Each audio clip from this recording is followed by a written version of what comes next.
Guys താണ്ടെ നമ്മൾ കണ്ട് അടുത്തൊരു മീൻ അടിച്ചു. നമുക്ക് കറങ്ങി മൊത്തം ഊരാൻ നോക്കും. ഒരു 3-4 മീൻ നമുക്ക് അടിച്ചു കേട്ടോ. ഞാൻ എല്ലാം എടുത്തില്ല. ഇത് അത്യാവശ്യം വലിപ്പമുള്ളൊരു ബ്ലാങ്ക് കേട്ടോ. മാക്സിമം അവന് ഊരിക്കളയാൻ നോക്കിക്കൊണ്ടിരിക്കുകയാണ് കേട്ടോ.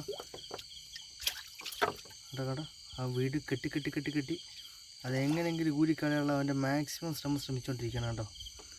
സൈസ് ഉണ്ട്, അത്യാവശ്യം നല്ല വലിപ്പമുള്ള. ഞാൻ അവസാനം മീനുകളെ ഒരുമിച്ച് കാണിക്കാം കേട്ടോ. അവൻ്റെ പരമാവധി ശ്രമിച്ചുകൊണ്ടിരിക്കുകയാണ് കറങ്ങി പിരിച്ച് എങ്ങനെ തന്നെ എടുത്ത് കളയാൻ വേണ്ടി.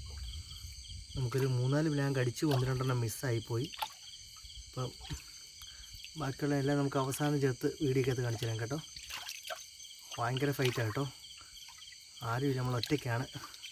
അപ്പം വീഡിയോ ഒന്ന് വലിച്ചു കയറുന്ന വീഡിയോ ഒന്നുമില്ല. പെട്ടെന്നാണ് നമ്മൾ ഹുക്കപ്പ് കൊടുത്ത് വലിച്ചു കയറുന്നവനെ. 2-3 കരയ്ക്ക് കയറുന്നതിന് മുമ്പായിട്ട് അങ്ങ് പോയി. ഇപ്പോൾ നമുക്കിതിപ്പോൾ 4ാമത്തെ ബ്ലാങ്ക് അടിച്ചേക്കുന്നത്. എല്ലാത്തിനെയും കാണിക്കാം കേട്ടോ. ഒരു വീഡിയോ എല്ലാത്തിനും ചേർത്തിട്ടൊരു വീഡിയോ എടുത്ത് ഷോർട്ടായിട്ട് ഇട്ടേക്കാം. കാരണം മറിയുന്നുണ്ടോ, ഇങ്ങനെ പിരിക്കുമോ കണ്ടോ. പിരിച്ചും എങ്ങനെയെങ്കിലും ലൈൻ കട്ട് ചെയ്യാൻ നോക്കുമോ. അത് കണ്ടോ, കറക്കി കണ്ടോ, ഇങ്ങനെ അങ്ങ് റൗണ്ട് അടിക്കും. ഇരുന്നങ്ങ് റൗണ്ട് കറങ്ങി എങ്ങനെയെങ്കിലും നശിപ്പിക്കാൻ നോക്കും അത്. അപ്പോൾ ഇവനെ റിലീസ് ചെയ്യട്ടെ.